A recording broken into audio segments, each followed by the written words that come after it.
Assalamualaikum warahmatullahi wabarakatuh. Selamat malam, pagi, siang, dan sore.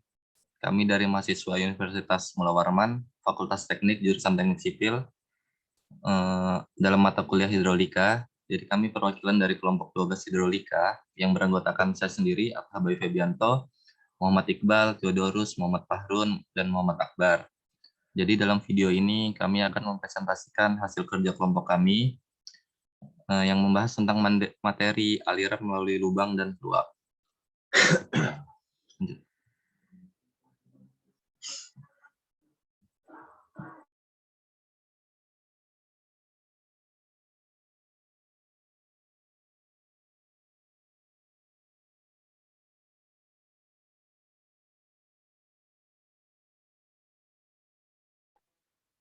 Untuk pendahuluan, kita mulai dari definisi. Suatu lubang adalah bukaan pada dinding atau dasar tangki, di mana zat cair mengalir melaluinya.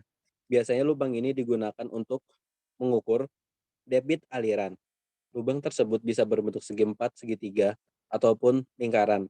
Sisi hulu lubang tersebut bisa tajam atau dibulatkan, karena kemudahan dalam pembuatannya. Lubang lingkaran dengan sisi tajam ialah yang paling banyak digunakan untuk pengukuran debit aliran.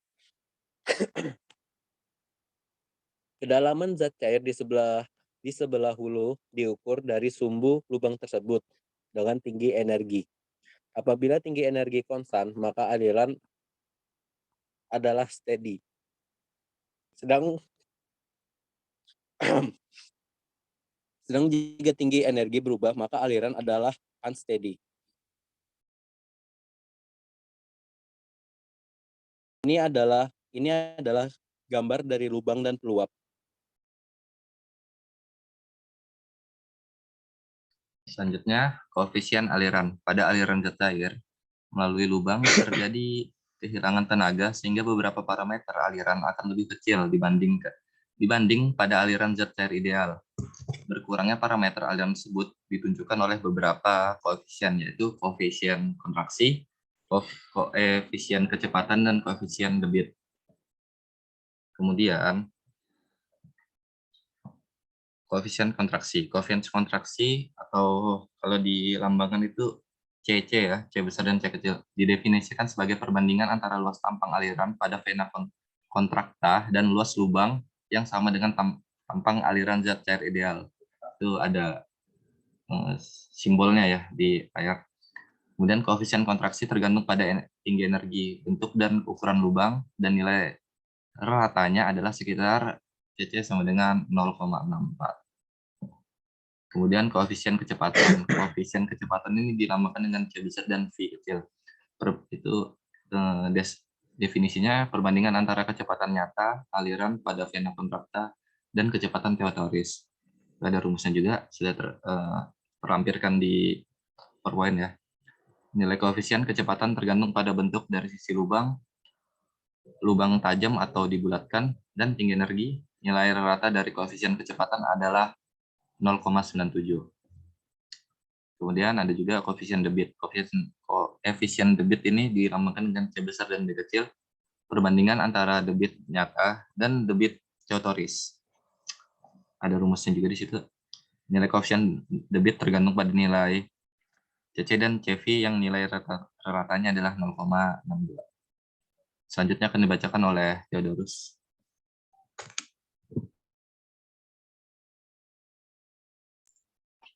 Selanjutnya, aliran melalui lubang.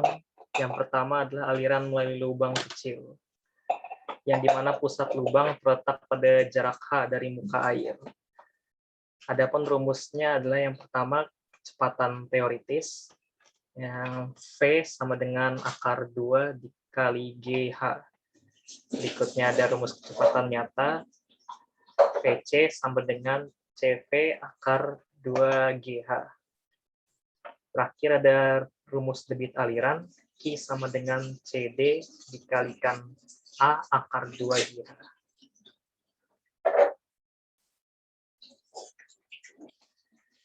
Berikutnya ada lubang terendam. Lubang terendam adalah permukaan zat cair pada lubang keluar terletak di atas sisi atas lubang. Gambar menunjukkan lubang terendam di mana elevasi permukaan zat cair di sebelah hulu dan hilir terhadap sumbu lubang adalah H1 dan H2. Rumus yang dipakai dalam lubang terendam adalah V sama dengan akar 2G H1 dikurang H2. Berikutnya Q sama dengan CD dikalikan A akar 2G dikalikan H1 dikurang H2. Terakhir adalah Q sama dengan CD dikalikan A akar 2GH.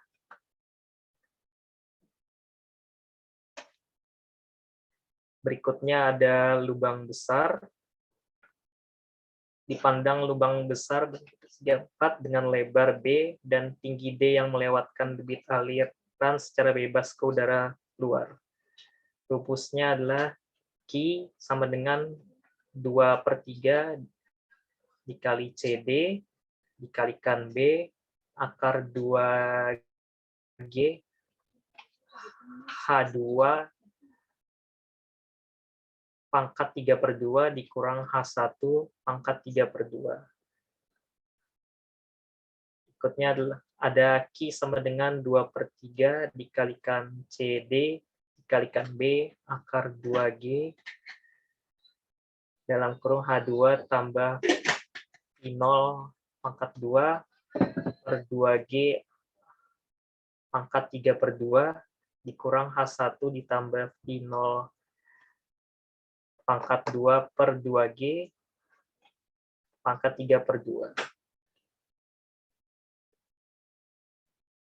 Berikutnya ada lubang besar terendam. Apabila elevasi permukaan zat cair sebelah hilir berada di atas sisi lubang, maka aliran disebut melalui lubang terendam. Sedangkan apabila elevasi muka air hilir berada di atas sisi bawah lubang dan di bawah sisi atas, maka aliran disebut lubang terendam sebagian. Ya, berikutnya. Adapun rumus dari lubang terendam adalah Q sama dengan CD dikalikan B H2 dikurang H1 akar 2 GH, dan rumus dari debit aliran lubang terendam sebagian adalah Q sama dengan Q1 ditambah Q2, di mana Q1 sama dengan 2/3 dikalikan CD dikalikan B akar 2G H2 pangkat 3/2 dikurang H1 pangkat 3/2. Dan Q2 sama dengan C2 dikalikan B H2 dikurang H1 akar dikalikan akar 2GH.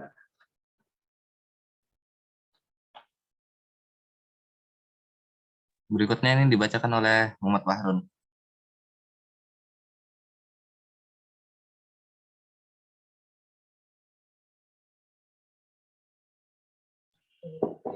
Waktu pengosongan tangki.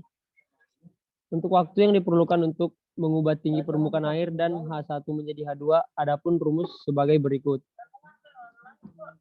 Next. Aliran dari satu tangki ke tangki yang lain. Waktu yang diperlukan oleh perbedaan permukaan zat cair di kedua tangki dari H1 menjadi H2. Adapun rumusnya sebagai yang tertera berikut. Kemudian peluap akan dibacakan oleh Saudara Muhammad Iqbal. Peluap didefinisikan sebagai bukaan pada salah satu sisi kolam atau tangki, sehingga zat cair di dalam kolam tersebut melimpas di atas peluap. Peluap ini serupa dengan lubang besar di mana elevasi permukaan zat cair di sebelah hulu lebih rendah dari sisi atas lubang. Lapis zat cair yang melimpas di atas ambang peluap disebut dengan tinggi peluapan. Peluap biasanya digunakan untuk mengukur debit aliran di dalam bangunan irigasi. Peluap ditempatkan pada saluran irigasi yang berfungsi untuk mengukur debit aliran melalui saluran. Next. Jenis peluap berdasarkan batas ambang. Peluap ambang tipis yaitu T lebih kecil dari 0,5 H. Untuk peluap ambang lebar yaitu T lebih besar dari 0,66 H. Dan apabila 0,5 H lebih kecil dari T dan lebih kecil dari 0,66 H, yaitu aliran tidak stabil, dapat bersifat ambang tipis ataupun lebar. Next. Jenis peluap berdasarkan panjang peluap. Peluap tertekan. Panjang peluap sama dengan lebar kolam atau saluran. Peluap dengan kontraksi samping sama dengan, yaitu panjang peluap tidak sama dengan kolam atau saluran. Next. Jenis peluap berdasarkan jenis aliran. Peluap terjunan atau sempurna. Muka air hilir di bawah puncak peluap. Dan peluap terendam atau tidak sempurna. Muka air hilir di atas puncak peluap. Untuk gambar A yaitu peluap terjunan dan B peluap terendam. Next. Jenis peluap berdasarkan bentuk peluap. Yang pertama, debit aliran melalui peluap segi empat. Dipandang suatu peluap segi empat di mana air mengalir dalam gambar tersebut.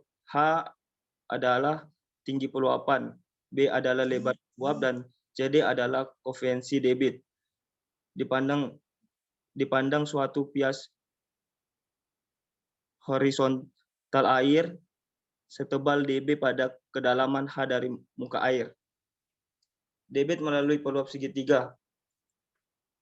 Gambar menunjukkan peluap segitiga di atas mana air mengalir melalui peluap tersebut. Tinggi kepeluapan adalah H dan sudut peluapan segitiga adalah alfa.